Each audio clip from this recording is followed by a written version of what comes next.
Hey everyone, Reaper here again with another discussion video. I thought I would address this topic. I was asked this by a couple of people a while ago, and I just was able to get back to anybody about it because of certain things. But I've been asked, well, what if you're trying to get back into the hobby? What should I do? A couple of months ago, I would have said, if you were trying to get back into the hobby, I guess I'd say this now too, is try to organize or try to figure out what it is you want to collect. But a couple of months ago, prices for books were a little more than what they are now. Now as of July 2022, things change very quickly. They can change very quickly in any hobby or in life in general. Now I've noticed that a lot of books, some of the prices are starting to come down, even on some of the bigger keys. It seems to have been happening for the last few months, and it seems to continue to, it seems it's like it's going to continue beyond this point. So, what I would say is, when it comes to those of you that maybe are watching these comic book videos and seeing all these haul videos and thinking about, hey, I'd like to get back into this hobby. At one point, I was in this hobby, or at one point, I had all these books and I sold them off because I figured I'd cash out, and I sold them off before things started getting really, really expensive. So now I figure I'd like to get some of those books back. I would say try to figure out what it is you like to collect. When I'll use myself as an example. I don't know if this example will be completely helpful, but it's an example. I came back to the hobby in 2013, 2014. Now, books were expensive back then too. They weren't 2021 prices, right? But they were expensive. So, I was faced with, wow, some of these books are pretty expensive. Those prices back then compared to today, even with the bit of the dip that we're experiencing right now, were great prices. But what I did to try to not lose focus, to not be discouraged, trying to get back into the hobby, was I focused on one series. Now, eventually it sprouted out to different series, but I started out very small.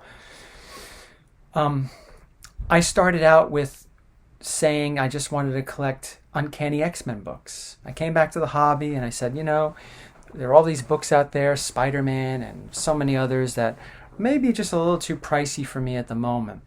Maybe a little too pricey for me to add to my collection. But I can build myself a good Uncanny X-Men collection, something that I wish that I could have done years ago. But now I'm able to financially. So that's what I started doing.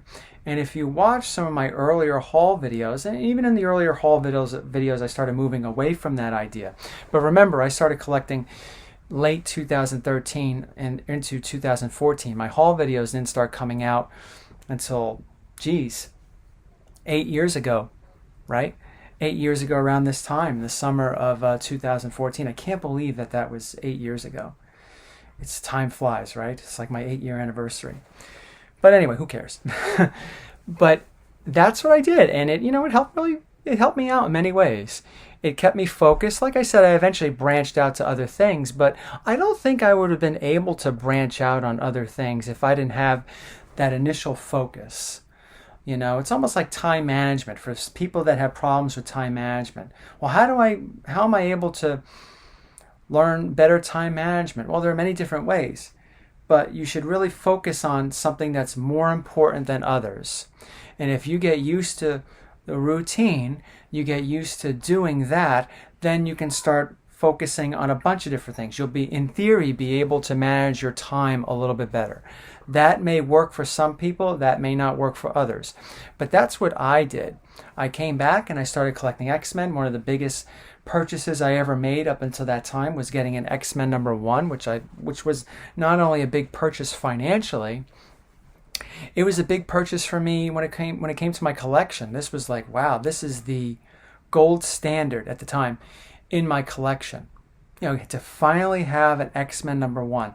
I've had several copies of X-Men #1 over the years. Of course, my original copy was coverless and the back wrap was removed. Then my second copy was one with a cover that I eventually had Stan Lee sign, but later sold off to get my Amazing Fantasy 15. But then I quickly was able to get another X-Men #1. So I've had several copies of that book over the years. And I was able to do that. I was able to get an X-Men #2, which was another book I really wanted for years. And I was finally able to do that. X-Men #4 followed. So I stood within X-Men and I was able to get a lot of big X books, including the ones I just mentioned. And there were a few others that I was able to upgrade and add to my collection for the first time. But when I came back to the hobby, I said that was going to be my focus, X-Men. And then when I focused enough on X-Men to where I felt that my collection was at a point where I was happy, my X-Men collection. I didn't have them all. I didn't have the entire Silver Age at that time. And even at that time, I didn't think I would have the entire Silver Age or go after the entire Silver Age. I wanted some books, a decent amount of books from the Silver Age, big books, upgrade them and add them to my collection for the first time. But then that was it. Once I reached that goal back then I started to branch into other things. I branched in a little bit into DC. I said, okay, what is it that I want to get now? There are some pretty cool DCs from the Silver Age and the Bronze Age that I'd like to get, so I'll stick with that. I got, was it House of Mystery 92? Oh, no, House of Secrets, excuse me. It's been a while. House of Secrets 92, Swamp Thing. I was able to get the first Barbara Gordon, Detective 359. I was able to get all the Silver Age Batman villain appearances. So I focused on certain things. I didn't focus on completing a Batman run. I didn't focus on finishing a House of Secrets run. There were just certain genres, certain elements that I focused on.